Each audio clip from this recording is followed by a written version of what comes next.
بسم اللہ الرحمن الرحیم۔ السلام علیکم ورحمۃ اللہ وبرکاتہ۔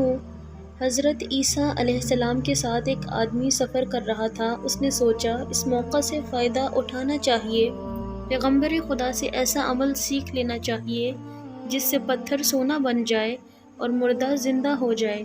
اس بیوقوف نے کہا کہ یا حضرت، مجھے بھی کوئی ایسا نسخہ دے دیں جس سے میری دنیا سنور جائے اور میں پڑھ کر پھونک ماروں تو مردہ زندہ ہو جائے۔ حضرت عیسیٰ علیہ السلام اس کی اس لب کشائی پر بڑے حیران ہوئے کہ اس بیمار اور مردہ شخص کو اپنا غم نہیں کہ میری رفاقت سے اپنا مردہ دل کا علاج کر لے، مگر یہ تو ایک دن میں ہی تاج و تخت کا مالک بننا چاہتا ہے۔ حضرت عیسیٰ علیہ السلام نے فرمایا، چپ رہ، یہ تیرا کام نہیں۔ اس مقام تک پہنچنے کے لیے بڑی منزلیں طے کرنی پڑتی ہیں۔ یہ قوت اس وقت حاصل ہوتی ہے جب ایک عمر روح کی آلودگیوں کو پاک کرتے گزر جاتی ہے۔ اگر تو نے ہاتھ میں عصا پکڑ بھی لیا تو کیا ہوا؟ اس سے کام لینے کے لیے تو حضرت موسیٰ علیہ السلام کا ہاتھ چاہیے۔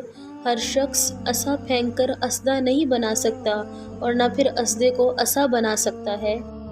اس شخص نے کہا، اگر آپ علیہ السلام مجھے یہ اسرار و رموز نہیں بتانا چاہتے تو نہ صحیح، میری یہ عرض قابل پذیرائی نہیں تو میرے سامنے مردہ زندہ کر کے دکھا دیجئے۔ راستے میں ایک گہرے گھڑے میں کچھ ہڈیاں دیکھیں تو عرض کرنے لگا، یا حضرت، ان پر دم کر کے پھونکیے۔ اس شخص کے اصرار پر حضرت عیسیٰ علیہ السلام مجبور ہو گئے۔ انہوں نے ہڈیوں پر نام خدا پڑھ کر پھونک ماری۔ یہ ہڈیاں دیکھتے ہی دیکھتے ایک خوفناک سیاہ شیر کی صورت اختیار کر گئیں۔ شیر چھلانگ لگا کر گھڑے سے نکلا اور اس شخص پر حملہ آور ہوا اور اسے فوراً ہلاک کر ڈالا۔ حضرت عیسیٰ علیہ السلام نے شیر سے دریافت کیا کہ اس نے ایسا کیوں کیا؟ شیر نے عرض کیا، یا حضرت علیہ السلام، وہ آپ کے لیے تکلیف کا باعث بن رہا تھا۔ حضرت عیسیٰ علیہ السلام نے اس سے پوچھا کہ تو نے اس کا خون کیوں نہیں پیا؟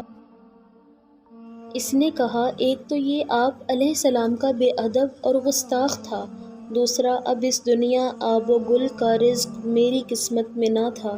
مزید ایسی اسلامک سبق آموز ویڈیوز دیکھنے کے لیے ہمارے چینل ماریہ خان وائس کو سبسکرائب کریں۔ اللہ حافظ۔